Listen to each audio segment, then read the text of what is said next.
Hey everyone, it's Jason, and this is your weekend cruise news update.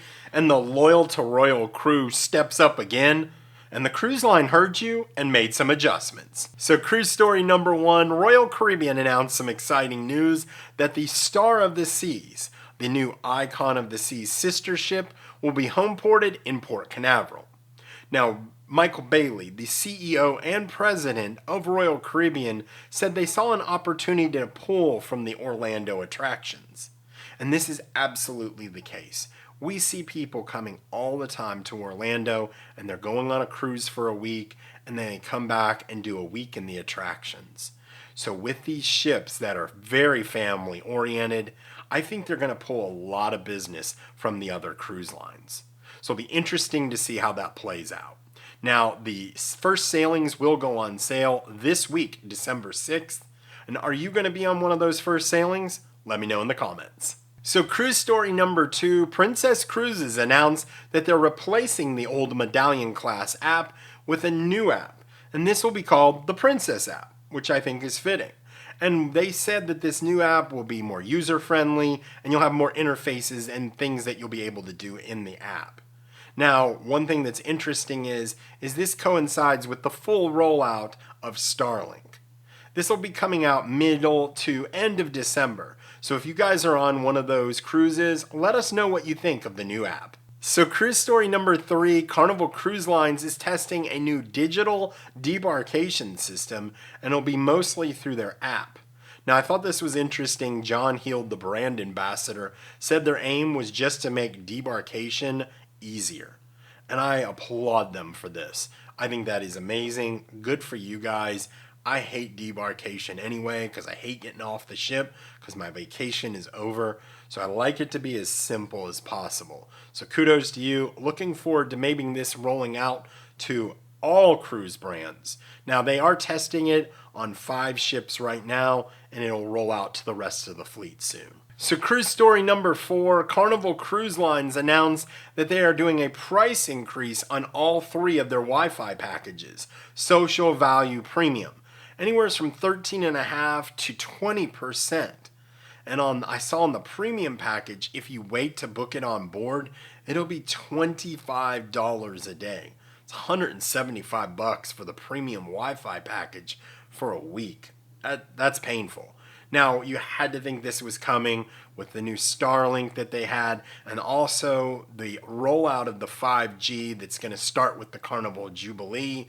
It's going to be rolled out to the rest of the fleet, so we see these price increases, unfortunately, on the Wi-Fi packages from Carnival. So before I get to cruise story number 5, I would ask that you please like this video, as it does help the channel grow.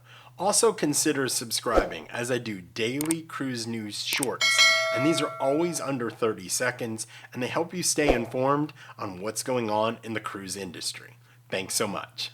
So cruise story number 5, and this goes back to my intro, is the Loyal to Royal crew stepped up, and Royal Caribbean heard you guys. So on the Quantum of the Seas that was leaving out of Australia, imagine you're showing up for your cruise, you book a guaranteed cabin, you get there, and 12 groups are told, "I'm so sorry, you can't board, because we don't have any room for you."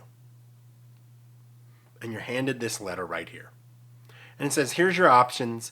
You can take a 100% refund and a 25% future cruise credit. You're supposed to get on that ship right then and there. And that's what they give you. Well, this was first posted to Reddit.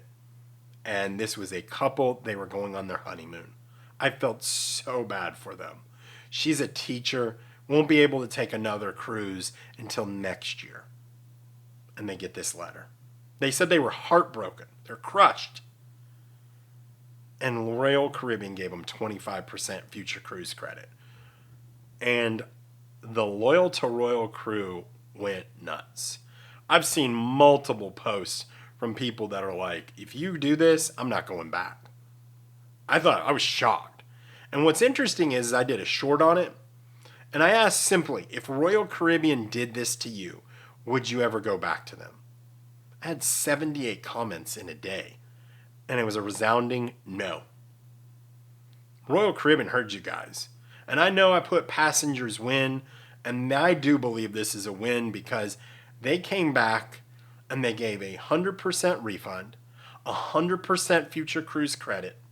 And now they're offering, whenever they take that future cruise, they're offering them the beverage package also. I think that's awesome. I think it's good that Royal Caribbean saw that their passengers were not happy and that a lot of people were upset. I appreciate that they stepped up and did the right thing. I still think it's ridiculous that it happened, and I think they really need to work on their systems because this isn't the first time this has happened with them. Now let's go back to the guaranteed cabin. How does that happen? Why name it a guaranteed cabin? It should be named You Could Be Bumped Cabin. I'm serious. Don't name it a guaranteed cabin if you're not guaranteed a spot on the ship somewhere. Or figure out your system on how you do bookings. It's just unacceptable. So what do you guys think? If that happened to you, would you ever go back on Royal Caribbean? Even with these other offers now that they've sweetened the pot. I have to say I'd be really ticked off at Royal Caribbean, but I'd probably go back because that is a sweet offer. I wouldn't be happy that I showed up. I wouldn't be happy that like this couple, they had to wait a year to go on another cruise, but I think I would go back. Let me know what you guys think. So I appreciate you guys watching. Thank you so much for the support. It means a lot to me. And until I talk to you next time, happy cruising.